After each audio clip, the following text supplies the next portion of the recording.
Welcome to Justice for All. Today I am here with a profound personality.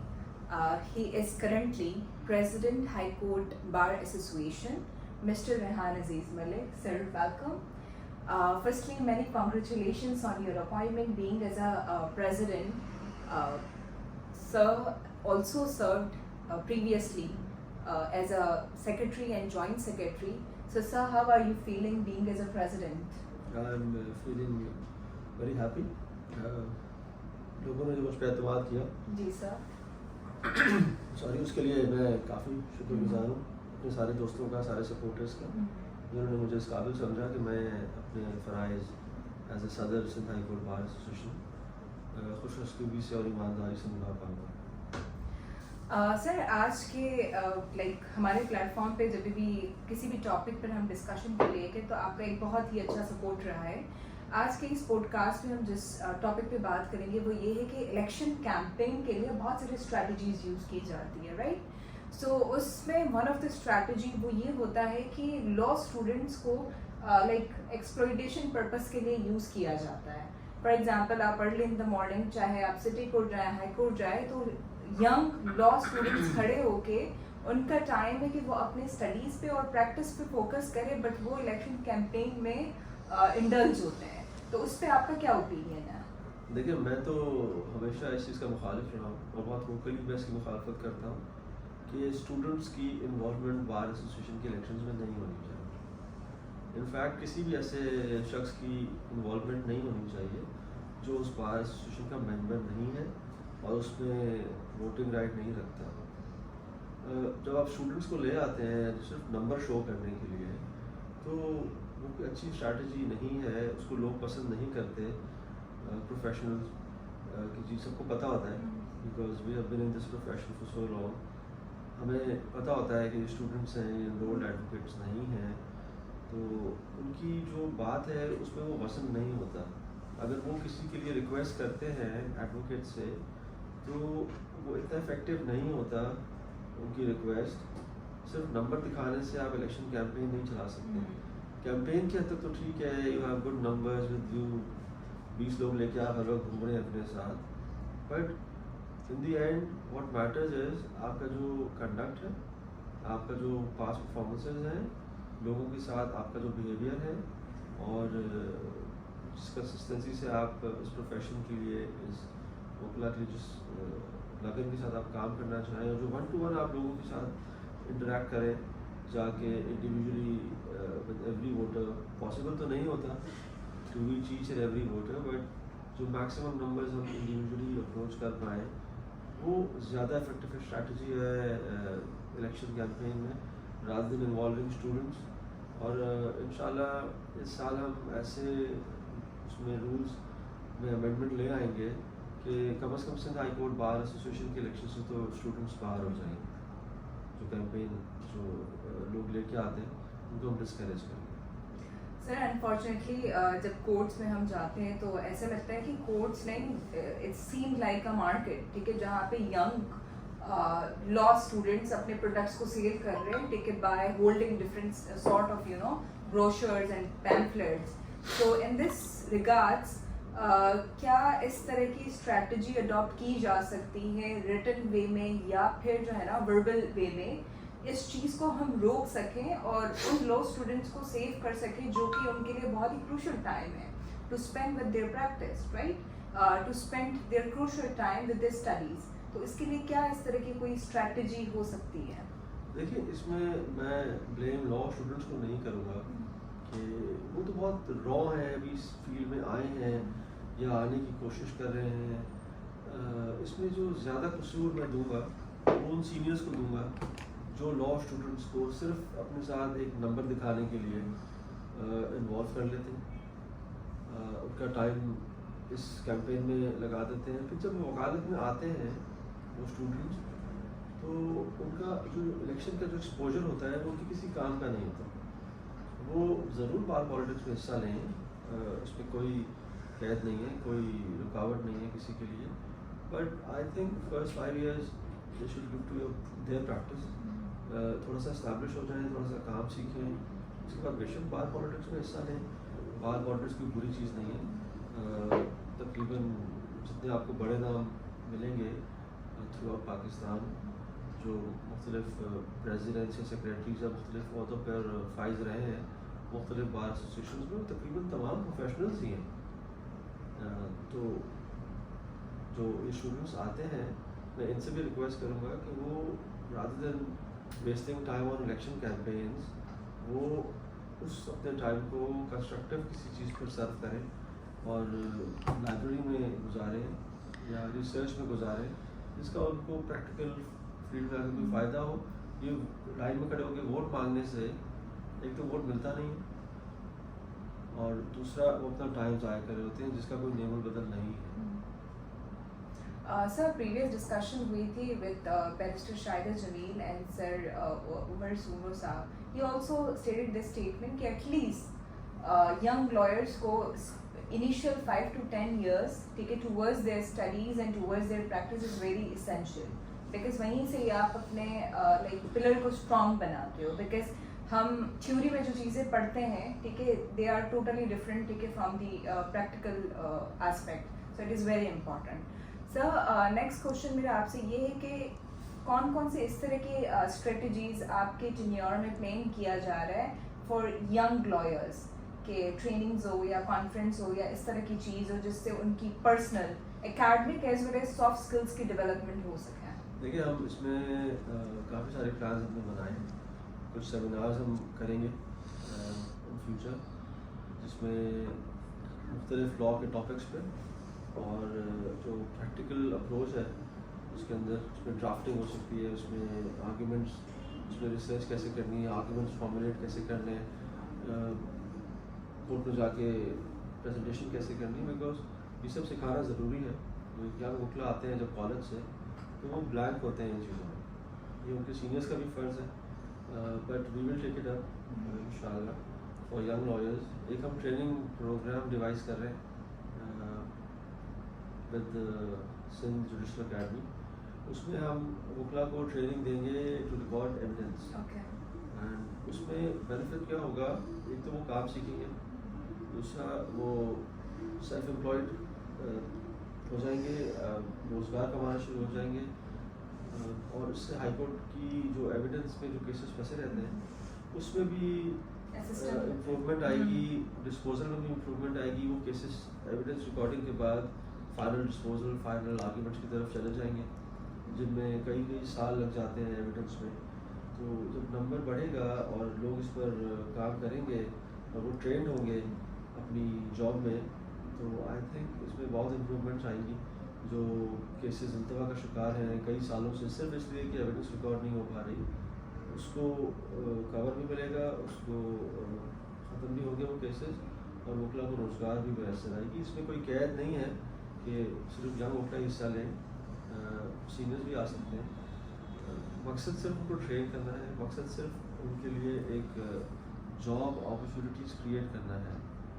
वो इस तरीके से होगी इंशाल्लाह। आगे भी हम इस तरह के जो काम है उनके करेंगे, स्टेप्स लेंगे जिससे वकला का जनरली बेनिफिट हो और उससे काम भी सीखें और पैसे भी कमाएं इज्जत से। सर मेरा लास्ट क्वेश्चन आपसे ये होगा कि लाइक बार पॉलिटिक्स में आपका एक बहुत ही अच्छा एक्सपीरियंस रहा है, so how it's like difficult, like how it's challenging के पॉलिटिक्स, बार पॉलिटिक्स को भी और साथ साथ में लीगल प्रैक्टिस को कैसे मैनेज करते हैं आप? डिफ़िकल्ट होता है बिकॉज आपको दो जगह पे कॉन्सेंट्रेट करना पड़ता है, specially when you are contesting elections, तो बहुत हेक्टिक होते हैं। उसमें होना ये चाहिए कि जो वकला के इलेक्शंस हैं वो एक सिस्टम के तहत हो, उस पर हम काम कर रहे हैं और जो कैंपेन्स हैं वो लिमिट हो। जनवरी से ये जो कैंपेन स्टार्ट कर देते हैं कुछ कैंडिडेट्स, उसको डिस्करेज करना चाहिए। उस पर हम रूल्स फ्रेम करेंगे इंशाल्लाह, आगे जाकर जनरल बॉडी में इसको लेकर जाएंगे कि सिंध हाई कोर्ट बार के जो इलेक्शन, देखिए हम वकला हैं, तमाम वकला एक दूसरे को तकरीबन जानते हैं, हम एक दूसरे के कंडक्ट को जानते हैं। हमें कन्विंस करने की ज़रूरत नहीं है फॉर वोट। हमें पता है कोई कैंडिडेट हमारे सामने आता है, हमें पता होता है कि हमें किसको वोट देना है, किसको वोट नहीं देना, और बहुत सारे लोग सीनियर्स जो है वो उनके माइंड्स बन जाते हैं शुरू में कि कौन सा कैंडिडेट उनकी नज़र में बेहतर है तो ये जो एक एक्सटेंसिव कैंपेन चलाई जाती है उसमें वकला को डिस्टर्ब भी किया जाता है, ऑफिस में जा जाके विजिट्स करना, घरों में पहुंच जाना, इससे उनकी प्राइवेसी भी इंक्लूड होती है, उनका जो पर्सनल टाइम है वो भी आप जाके एक डिस्टर्बेंस क्रिएट करते हैं, लोग घरों में दफ्तरों में जाते हैं। तो इतनी इस तरह से कैंपेन आई थिंक वकला को चलाने की ज़रूरत नहीं है। हाई कोर्ट की हद तक या डिस्ट्रिक्ट कोर्ट की हद तक कैंपेन चलाएं, वो भी एक लिमिटेड पीरियड के लिए। सिर्फ आगाही देनी है ना अपने अपने वोटर को कि I am contesting, rest is on the voter to decide whether he wants to vote for you और he doesn't want to vote for you, you can not force him. तो इस पर काम करने की आई थिंक हमको ज़रूरत है कि जो जनवरी से लेके और नवंबर तक एक एक्सटेंसिव कैंपेन चलाई जाती है, तो उससे बहुत सारे जो आप प्रोफेशनल लाइफ है वो भी डिस्टर्ब होती है, जो फैमिली लाइफ है वो भी डिस्टर्ब होती है।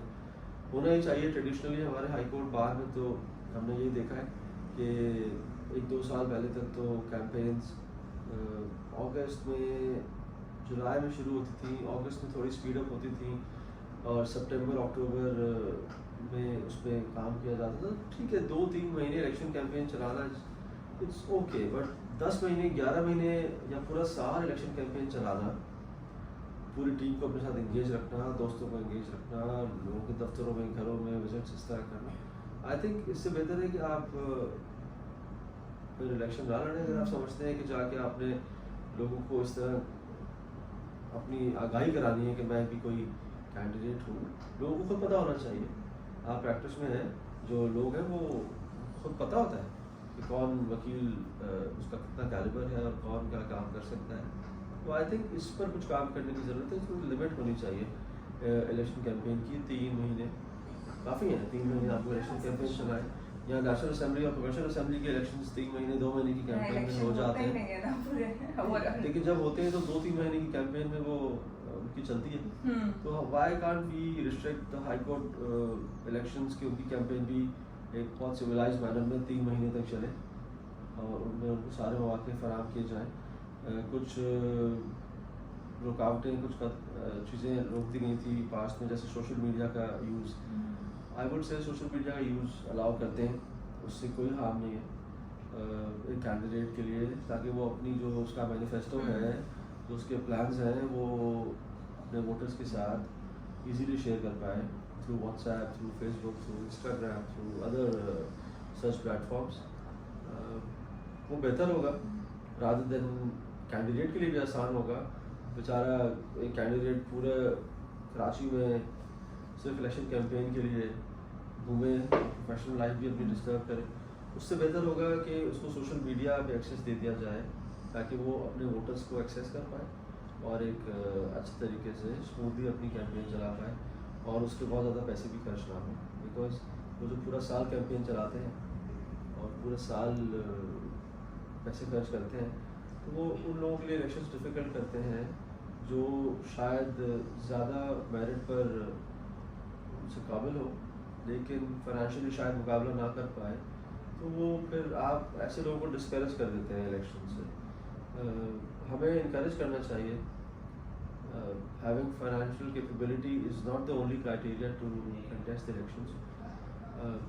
शायद कोई आदमी के पास उतने पैसे नहीं है इलेक्शन में लगाने के लिए, वो शायद आए तो शायद उस कैंडिडेट से बेहतर काम कर पाए जो करोड़ों रुपए खर्च करके वो एक कंपटीशन में लगे हुए होता है कि किस तरीके से टू शो दैट ठीक है how much financially you are stable. But या टाइम को लिमिट करना is I think mandatory requirement, क्योंकि उससे फिर यही कि कोर्ट का एक इन्वायरमेंट भी डिस्टर्ब हो जाता है अगर आप जाओ तो जितना crowd every time. So that's also one of the very important thing. अगर वकीलों को खाना खिलाने का बहुत ही शौक है तो आम दिनों में भी खिलाएं। हाँ, आम दिनों में खिलाएं, जरूरतमंदों पे आप स्पेंड करें, जरूरतमंदों पे स्पेंड करें, उसमें कोई खर्च नहीं है। आप रोज़ लंगर लगा दें। हाँ। जो मुस्तहिक लोग हैं वो आप खाएं और मुस्तफ़ीद हों, आप नेकी भी कमाएं। जो इलेक्शन सीजन में आके इलेक्शन पर्पस के लिए अगर आपने इस तरह करना है तो आई थिंक इसको डिस्करेज करना चाहिए। रादर देन आई थिंक कुछ न्यू स्ट्रेटजीज उन्हें अडॉप्ट करनी चाहिए जिससे कुछ बेटरमेंट की तरफ हो, rather than you are using some sort of strategies से उससे आपसे उनको टेम्पररी टाइम के लिए अट्रैक्ट कर सके। So sir, thank you so much for your precious time and lots of best wishes with your tenure. You are doing great and we are hoping कि ये जो जिस पोटेंशियल के साथ आप काम कर रहे हैं इसी को जारी रखेंगे एंड इन फ्यूचर हम आपको तंग करते रहेंगे आप जब भी हम मुझसे चाहें। जब भी आके मिल सकते हैं, मुझे सजेशन दे सकते हैं। Yes, मैं sir. आपके इस प्लेटफॉर्म से अपने जो हमारे वकला हैं उनसे सजेशन उनको दूंगा या उनसे रिक्वेस्ट करूंगा कि वो ऐसे कैंडिडेट्स को सपोर्ट करें फ्यूचर में जो कंसिस्टेंटली आपके दरमियान रहते हों, आपके काम आते हों। जो ये सीजनल बर्ड्स जो आ जाती हैं और सिर्फ इलेक्शन के लिए आपको मीठा बोल के या आपके साथ मिलकर आपके सिर्फ वोट लेने की खातिर अपने पर्सनल बेनिफिट्स के लिए उनको डिस्करेज करें, क्योंकि जो एक्टिंग करके आपसे वोट लेगा जब वो हारेगा उसका बिहेवियर या जब वो जीतेगा उसका बिहेवियर आपको बहुत चेंज नज़र आएगा। तो आई थिंक ऐसे लोगों को जो सीजनल बर्ड्स हैं, जो चीज़ों को इम्प्रूवमेंट्स नहीं करना चाहते, रादर देन बस वो पर्सनल बेनिफिट्स के लिए इलेक्शन लड़ना चाहते हैं, उनका एम होता है कि हम आए और हम कोई सीट संभालें और उसके बाद हम पैसे कमा लें या कोई पर्सनल इंटरेस्ट अपने हम सेफ गार्ड कर लें।